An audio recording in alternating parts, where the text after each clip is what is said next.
The Brooklyn Nets win, every other important team loses, and hope springs eternal for the Nets heading towards the playoffs. All coming up right after the theme music. You are Locked On Nets, your daily Brooklyn Nets podcast. Part of the Locked On Podcast Network, your team every day.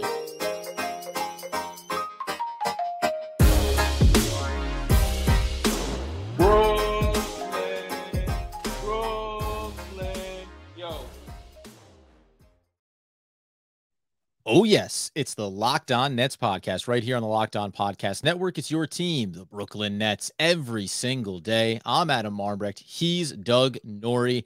We thank you for making us your first listen of the day, free on all those great platforms. And Dougster, this was a night when things have always felt like they have not gone the way of the Brooklyn Nets for one night, at least tonight. Everything broke the right way as they took care of the Houston Rockets at home and also saw key teams around the East lose, giving us real opportunities here to surge out of that 10th seed and look ever gleamingly towards the 7th spot potentially.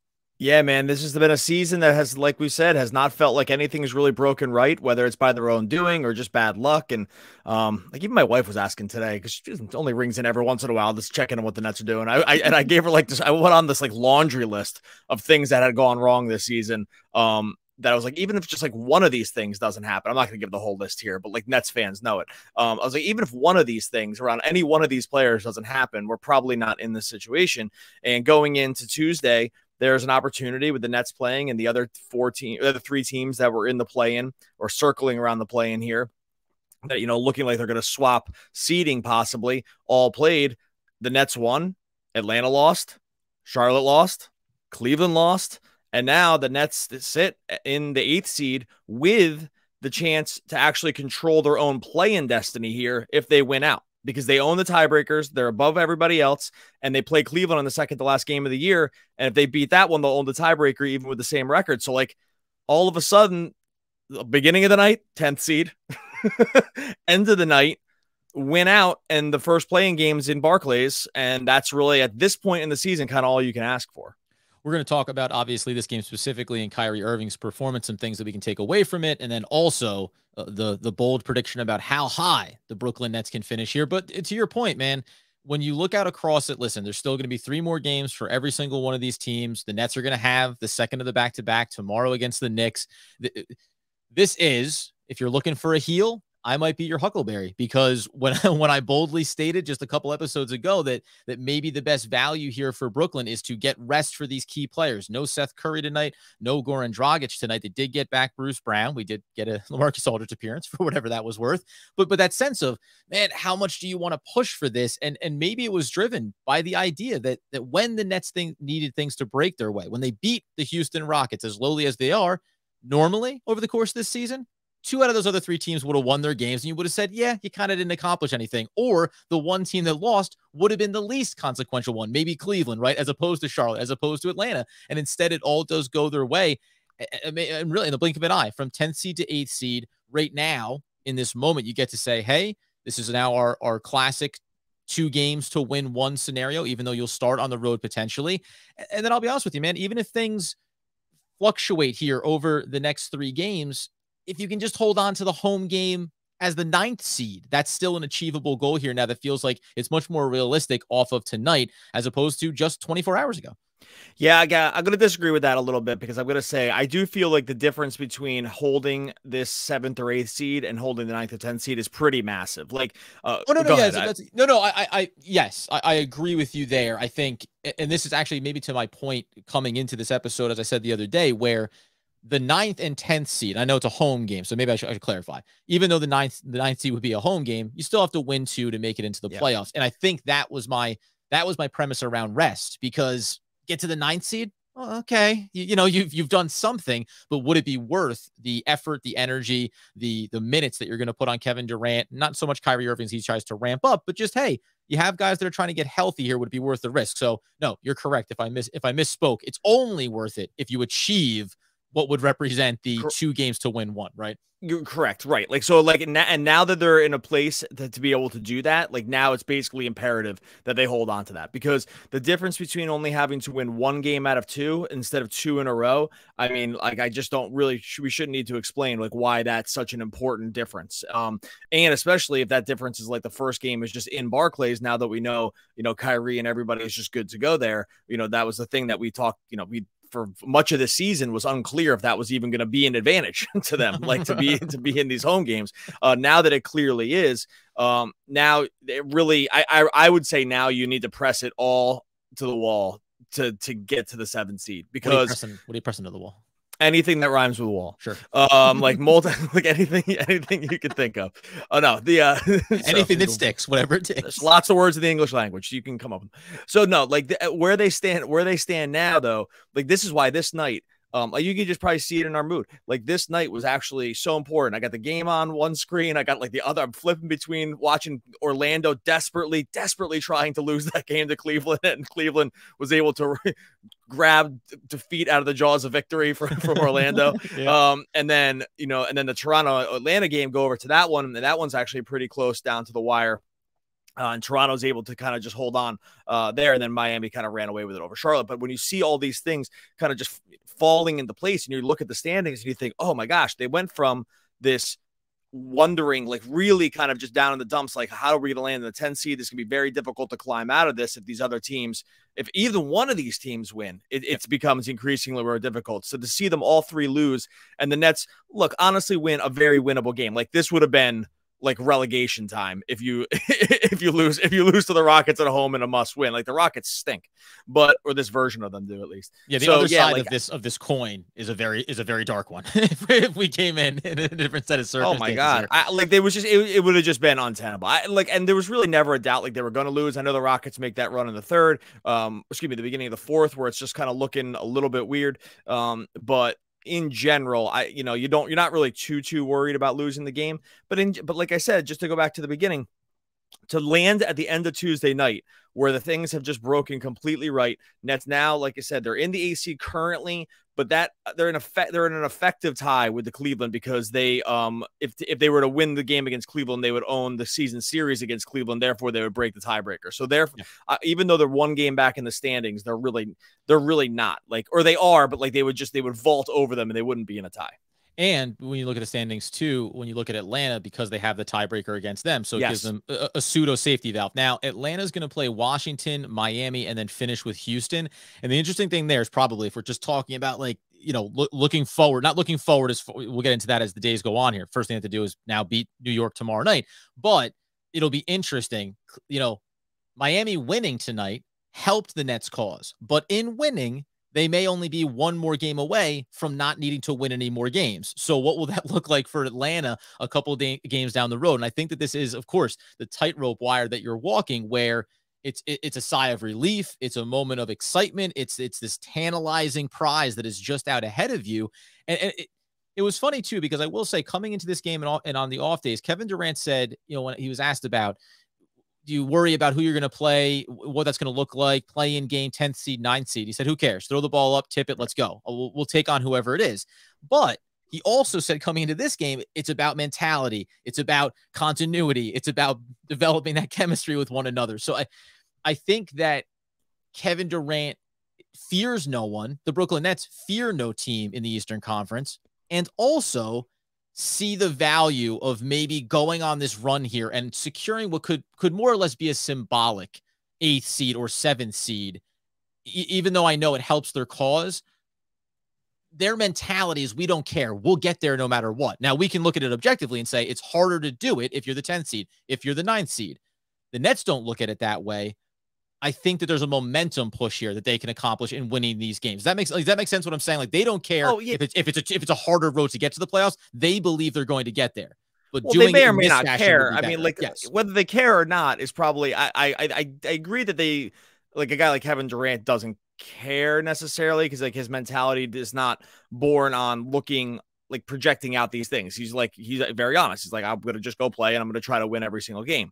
Right. I think we could then agree that if they don't care, let's just have them care less for one less game. like, like, don't care as much as possible. That's cool. But in addition to that, it would be awesome to just play one fewer game than you need to make it to the playoffs and then have to play one of these, either the first or second seed. So I think both in this situation, I'm happy for both things to be true. Classic follow-up question at the media day is, if it's all the same to you, Kevin, would you mind just maybe getting the 7th seed and calling it a day? Thanks so much. But given the two choices, like given the two, one or the other, you would just choose to play one fewer game, right? Like if the other one was an elimination one, I think even Katie would agree with that, even with that killer mentality. Coming up here in a second, we will explain why, even though it was just the lowly Houston Rockets, sorry, Houston Rockets fans, that's what you are, there are still a lot of things we can take away from this game, including the performance from one Kyrie Irving. But before we do, got to tell you about our friends over at Shady Rays. That's because Shady Rays is an independent sunglass company that gives you the features of $200 sunglasses for a fraction of the price. That means polarized lenses, well-constructed double frames, and premium high-end finishes on every single pair. You're also going to get something that you wouldn't find anywhere else, and that's Shady Rays' insane protection program. Shady Rays includes a lost and broken protection plan on every single pair of their glasses. They'll send you a brand new pair if you lose them, no matter what happened. And guess what, friends? I don't even know. I do happen to have a pair on my head right now, but they could also be in the gutter somewhere on the side of the road. So it's obviously as simple as that. You go and get yourself a pair of Shady Rays, and they've got you covered in case you lose them. Plus, 10 meals are donated to fight hunger in America when you shop with Shady Rays. They're doing good things for your eyes and good things for the American people. This is a win-win for everybody. You head over to shadyrays.com and use code LOCKEDON to get 50% off 2 or more pairs of polarized sunglasses. That's code LOCKEDON for the best deal of the season. 50% off on 2 or more pairs of Shady Ray sunglasses, backed by over 150,000 verified 5-star reviews. shadyrays.com. All right. Nothing shady about this, though. And that was the performance of one Kyrie Irving in this game. We talked about it, the ramp up, him playing both home and away, and finally talking how when he first came back, we said, this is a guy who can just walk on the court. Having not played in 6 months doesn't matter. But the fatigue factor did seem to be setting in a little bit for him here. This is a game against the Houston Rockets where, guess what? You can go ahead and get healthy a little bit, start to feel yourself a little. And he was doing it in all phases, had all the circus kind of plays that you wanted. And also from the outside, though, which is not insignificant for how the Nets want to approach the play-in and playoffs. Yeah, he was amazing. Like, there's just no other way to put it, really. Like, he was masterful in all the ways that you love to watch Kyrie Irving play. Looks like the ball's on the string for most of the game, just putting on something of a clinic, getting to the rim at times when he really, really wanted to. When it was looking like the offense had really dried up there to start the third. When Houston was kind of coming storming back after the game looked like it was going to be, the fourth, when it looked like the game was should have been all but wrapped up, Kyrie was finally able to stem to kind of put it back into their favor with a couple of big shots. And then late, obviously, he hits a couple just sort of like full-on acrobatic shots around the rim that are sort of his staple. This is the kind of thing you need to see from him. The three-point shooting has been good basically since Charlotte. He went through a, kind of a downturn in the Charlotte and Miami games back-to-back, and he had struggled from the field a little bit, even though from beyond the arc it's looked really good. But this was just getting fully back into the bag, which is going to be easy for him against a team like this that is really, really weak on defenders, like especially perimeter defenders. They're not going to challenge him at all. They don't really have any rim protectors. And then when you don't have a rim protector for Kyrie Irving, you're really, really in trouble because he can finish over some of the best rim protectors. And when you have, Sengun and basically that's it, and he's not that by any stretch of the imagination, it's just going to be pretty easy for him. And like you said, these are just the performances you have to see from him now to know that this extended run is not getting to him down the stretch, that it hasn't been too much since he's had to come back basically to a full-time basis. Yeah, I think it may. This is also, I thought, in a game where right from the onset, Kevin Durant was leaning heavily into the facilitator kind of role. Yeah. So I thought, in the old, I don't want to see Kevin Durant get worn down over these last 4 games and waste some of those big performances you could need as you look towards the playoffs. He did play 37 minutes, but it was a gentleman's 37. He was sitting back. He was allowing other guys to kind of pick their spots and allowing Kyrie to really dictate this game here. 42 points for Kyrie when it was all said and done. And by the way, still 18 points and still got to the line 10 times did Kevin Durant. There are some other things, though, that I think we can confirm in this one. And I'll actually stay on Kevin Durant here for a minute, because I noticed it over the last couple of games, and I'm curious to see if you've been picking up on it as well. The relationship between Kevin Durant and the improvement and consistency from Nicholas Claxton is something that seems to have gone in tandem here since James Harden left. It wasn't one for one right in the moment, but Kevin Durant has always been able to be, when it was the three of them, the third guy that looks to set up and facilitate others on the offense. Now, especially in transition, Kevin Durant and Nicholas Claxton have a real chemistry on where I need to be on the floor, how I can attack at the rim, whether it's those bounce passes through the lane, brilliant looks from Kevin Durant, or just the easy, hey, send it upstairs for me, buddy.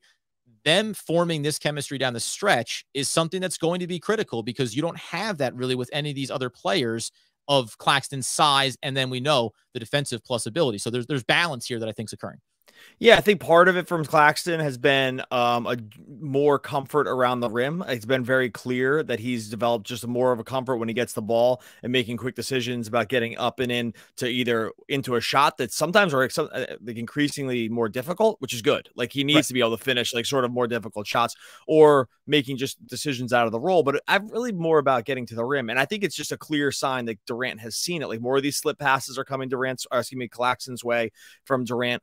I think it's a clear one-to-one about where the assist numbers have ticked up for Durant over the last like month or so, where he was hovering sort of like in the 5.5 assist range to start the season. And then over the last month, or basically since he's come back from the injury without Harden, that number's like looking more like 7 per game, like 7 assists per game, where he's just looking clearly to just pass the ball more often. Like he's looking to be like, and now sometimes it's been a necessity. It's been a necessity because he got trapped. It's trapped a lot, and he just has to pass out of these double teams. And like that's where sometimes these slip passes to Claxton on the roll come into play. But yeah, just the general comfort, because if he's comfortable hitting the roller, then like that's going to be a very advantageous situation for Drummond, for Claxton, for both of these guys. And you're going to see him be more comfortable passing out of these like less than advantageous situations. It's funny. Matt Issa from Basketball News sent me an article over, he sent me it was like a week ago. I'll put the link in the show notes, but it was talking about stopping Kevin Durant. And it was talking about when Kevin Durant has a conviction to score, you can kind of see it happen, right? Like you see like and I thought it was a really good way to put it, because it's basically saying like, I'm going to go try to get to my spot and just score, with whatever's happening. I think we've seen less of that recently with him trying to facilitate more offense through the bigs. And I think that is an important kind of, not maturation, but it's an important like piece to his game, because it makes them way more deadly if you can't trust that he's always just going to try to rise and fire. Like if he's going to try to pass into these other situations to like much worse offensive players like Claxton, like Drummond, like Bruce Brown, like guys like this, like that is overall actually going to be at times way better for their offense. Yeah, there was a sequence where he kicked it, and this wasn't in transition. He kicked it down right at the foul line to Claxton, and Claxton put it right back out to Cam Thomas. Extra feed to the corner to Kessler Edwards. The three didn't go down, but I think to your point around, we've seen so often where when Kevin Durant is, as he should, thinking, I'm going to get my look and get to my spot first, when defenses, and again, this is Houston, but when defenses run the double teams and run blitzing looks at him, everything started to bog down there, right? He plays underneath the pressure and then tries to find the outlet. If he's on the front foot of those decisions, then everything opens up a little bit easier, I think, whether it's for Claxton or the bigs, and then also some of these other perimeter shooters. So stagnation has been an enemy of theirs when it comes to beating some of the press and different looks from the defense. If Durant can continue to do this, then there's a more of a free-flowing form. It's just don't let him get set, right? I mean, that's kind of universal to any sport. Don't let the defense get set. Higher chance that you have better options for success. In multiple games in a row, we've seen this from the Nets. They actually think they come out with this idea to start the game, and then it kind of like goes away over the course of the game. Like, you know what I mean? Like they start the game and the ball is absolutely popping around the perimeter. Everything's the extra pass. And it just like looks like if they just play this style of game, like they will absolutely destroy their teams. And then it kind of like slowly degrades over the course of the game, like where this like extra pass and the crispness. Sometimes I think it's because these other players just start to default offensively to KD and Kyrie, right? It's like, hey, we're, it's stagnating a little bit. We need your shot. But I always wonder sometimes why it looks You know what I'm talking about? Like the piece at the beginning of the game where it looks like the ball movement will never stop, and then all of a sudden you're like, I haven't seen a pass in a couple of possessions here. Like, what's going on here? Well, let me add, because there's I think there's a lot of things that we're going to continue to look at here, and tomorrow night will be another post game after the Knicks. But I'll deposit this theory the same way that we think about, and we know that Steve Nash doesn't get regarded necessarily as the best coach in the NBA. But if the Nets are figuring some things out offensively and they're trying to execute them early in the game, and they say, yeah, that box has been checked. This is the way we want to approach important games. This is the way we want to approach our offensive style of play when it comes to the playoffs. Stop doing it. Like we do hear this a lot about the looks and the sets that you want to run, and not overexposing those things as you get down the stretch of the season, so that when you get into the playoffs, the playing games, then you do run that for a full 48 minutes if necessary. Does that sound reasonable? Because I wouldn't be surprised if it's like, hey, we know that we can do this. It's a very effective way. When we have Curry and we have Dragic, it helps us that much further. Why showcase it to allow every other Eastern Conference team to know, okay, well, how would we approach slowing this down for them? Something that right now it looks like they only want to do 10% of the time as opposed to 60. No, I think it's actually just I kind of disagree with that. I'm right. I think it's more of an energy thing. I think it's like more of like this full trust that happens to begin the game, and then like little things that start happening, and maybe just fatigue or whatever happens. For Kyrie Irving, that they lose the belief that they can keep doing it without the ball, and rightfully so. Like, hey, we're the best option we have. At some point, I'm going to just do it myself. Yeah, I think that's more what it is. I think it's like less not about not showing your hand, and more about like it's just sort of inevitable that a team that has Kyrie Irving and Kevin Durant will eventually just like start defaulting to them to get scores. You know what I mean? Like it's just because, it doesn't work right away. You run down on the shot clock, and that's just kind of where you land. Or usually just Kyrie Irving doing something with the ball is going to be better than him passing. Like it's just it's going to default to that way eventually. So I think it's probably more about that, but it does make me encouraged when I see that at the beginning of the game and to start the second half to some degree also, where it's like, hey, we need to get back into this mode where it helps everyone to keep the ball moving. It'll eventually land back with KD and Kyrie at some point, or with just an open shooter. But we have to press the issue of continuing to make an extra pass, because that only ends up being a good thing. Like especially against good defenses. The Rockets are not a good defense, and that's why it looks a little better to start. But I still take away encouragement from when I see those things happen at the beginning of the game, because it's a belief that it will happen. It can happen for longer stretches in more meaningful games. All right, when we come back here in a second, going to talk to you about why for the first time in a little bit, I'm feeling very, very confident about how the rest of this season is going to play out.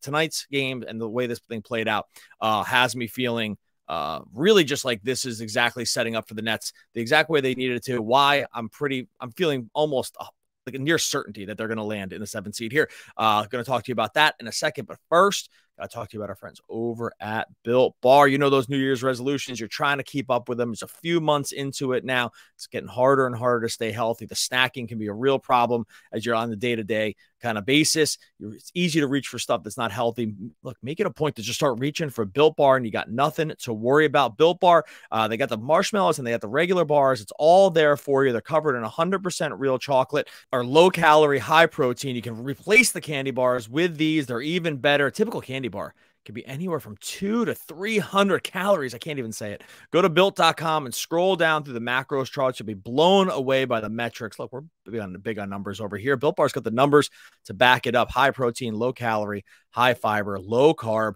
Most Built Bars contain 130 calories, just 4 grams of sugar, just 4 net carbs as well. 17 grams of protein. Candy bar stats, I don't even want to give it to you. 240 calories, 30 grams of sugar, dozens of net carbs. No thanks. Mint brownie, coconut almond, just a few of the flavors that you have over with Built Bar. Go to built.com, use promo code LOCKED15 to get 15% off your order. Use promo code LOCKED15 for 15% off at built.com. Okay, just real quick before we get into your proclamation around the 7th seed, I do just want to add, because something that you can watch for here in these last few games, and obviously in the Knicks matchup.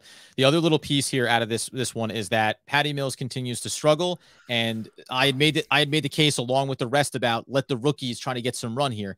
Kessler Edwards, he's there, he has some value, but I don't know if he's pushing himself for that spot in the rotation when it comes to the playoffs.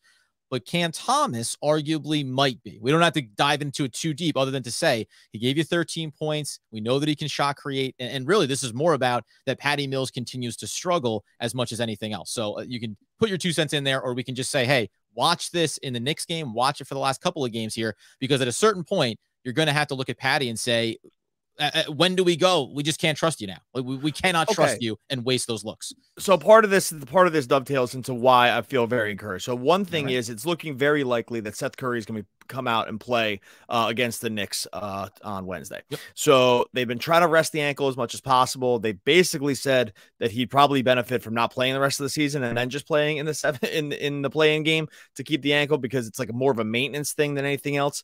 But I think even with him on a bum ankle, just reducing Patty Mills's minutes right there is like a good place to start, right? So I think that that's one encouraging part it was one of the reasons, like, okay, they're actually going to be they should be a better version of themselves against the Knicks than they even were in this game, where they're playing again with like almost no guards, with Dragic out too. Dragic still in Atlanta dealing with COVID symptoms. So he's not going to be, I'm almost positive he's not going to be available for the Knicks. So but one reason is getting Curry back. 2 is I don't have a good like metric reason for this, but I just have to feel. Yeah, but you know what though? No, I think sometimes in sports like this is just part of it. The win be in your sails. I know all the time this whole season it's like it's all good till it's bad, right? And it's been kind of bad, and like, you know, you feel good for a minute and then it's just let down center. Like you crush Miami, it looks like you're just going to roll into this thing, and then you lose the total disaster to the Hornets the next night. You're like, come on with this. What are we doing here? Lose to Atlanta on a KD 55-point game. I feel like we're going to look back at this night, the way that they just took care of business against the Rockets, also with these other 3 teams just losing. Like it is such like it does not karma, because that's a little too corny, but it does feel like the perfect sort of like energy boost you need to then go into face a New York team where I think we've seen them get up for these games before. We've actually seen Brooklyn travel really well to MSG at times during where they played them earlier this season. I think there's going to be a crowd performance for Kevin Durant. I think this matters. If you heard Kyrie talk in the post game, like sort of like just the energy that they got from this performance, I know they had to play a few more minutes. I feel very, very confident. Knicks, Cavs, and I mean the Pacers a definite win. They're trying to lose. So I'm going to give that one just a full W. I think they just have done it tonight. I think these other combined with these other 3 teams losing, and sort of like what KD said about like, let's just do this thing. I feel they're going to be the 7th seed. That's where I'm placing it there right now, just based on sort of, I'm almost, and I'm like the least good vibes person of all. And I'm doing it almost all on good vibes. This is if you're familiar, as we all are, with Freaky Friday starring Jamie Lee Curtis and Lindsay Lohan, it's just like this Classic. Feels like my words are coming out of your mouth and vice versa. Like I feel like the last solo episode I did was me like entering into the Doug space of being like, listen, like this is what happens. Things don't break the right way. You might as well just rest everybody because it's not going to go. And then it has turned around. I think you're right. Like over the course of the season, I have always tried to look at it as these surges can come. You still have Kevin Durant, you still have Kyrie Irving, but you're waiting for something, for a symbolic night to make it feel like, yes, you can accomplish that. And that should be tonight. Tonight should be the case where you go, listen, when it looked like we had fallen into the 10th seed and we're not going to be able to get out of it, it all broke right. Now all we have to do is give a masterful performance against the Knicks on a big stage, and we can be right there, as you said earlier, in the driver's seat, controlling our own destiny. So, and by the way, we said it all along, no team wants to face Brooklyn. Yep. I'll triple down on that. No team wants to face Brooklyn that feels like they're also surging, as weird as that may sound, right? If this Brooklyn Nets team surges into the playoffs as the 7th seed, then I think you're really actually talking about a dangerous team and something that we'll get into as far as how far we think they can go. But I'm with you. I'm pot committed on it, man. On a season that's just like, I can't stress this enough. And Nets fans know everything has gone wrong this season. Like I'll go back to the beginning of the podcast when I was saying, when my wife was like, how are they here right now? I'm like, oh, you want to hear why they're here? Sit down, like pull up a chair. I'll tell you. Well, go ahead, because I'll give the list. This is Courtney had said, who, my girlfriend and live-in lover, as we're all aware. She said after the last loss, asked me, oh, so is that it? Are they done? Because that's kind of like, that's where the casual viewer or just passerby is like, oh, so if they lost the game, it's probably over for them, because that's where they've been living, on the razor's edge of existence in the NBA. And now, just 24 hours later, we get to say, as you pull up the chair, let me run down the list. Well, my wife thinks his name is Kitty Mills. That's what she's been calling him. So like, just I'll tell you where she's landing on the like, to this. Yeah, but look, it's like, okay, vax mandate. Kyrie, like the one city and the one guy, they combined together to not have this guy be able to play like the whole year. Harden wants out. Joe Harris can't play. Like all the injuries that have happened, lose Kevin Durant multiple times to COVID stuff, and then the injury later on. Like go through had to play Patty Mills way more minutes than you wanted to. You finally get Seth Curry in the door, and he's playing amazing. He gets hurt. Then you get Dragic coming in and playing. He's out with COVID. No one's out with COVID. Dragic is out with COVID now. Like Claxton's supposed to come into the year being a key piece. He can't do anything for the first 3 quarters of the season. Right. Like, and I get that every team in the league has a list of things that they wish went different. John Morant is out. Steph Curry's out. Like other teams have it. I'm just saying no list is longer than the Nets. Fans wanted Bruce Brown gone at one point. Like, I mean, like, listen, these are legitimate things, right? Like all of this stuff occurred in this year, just to continue, like and I'm not piling it on. It's just, these are all real things that happened over the course of this season. Right. The list is so freaking long.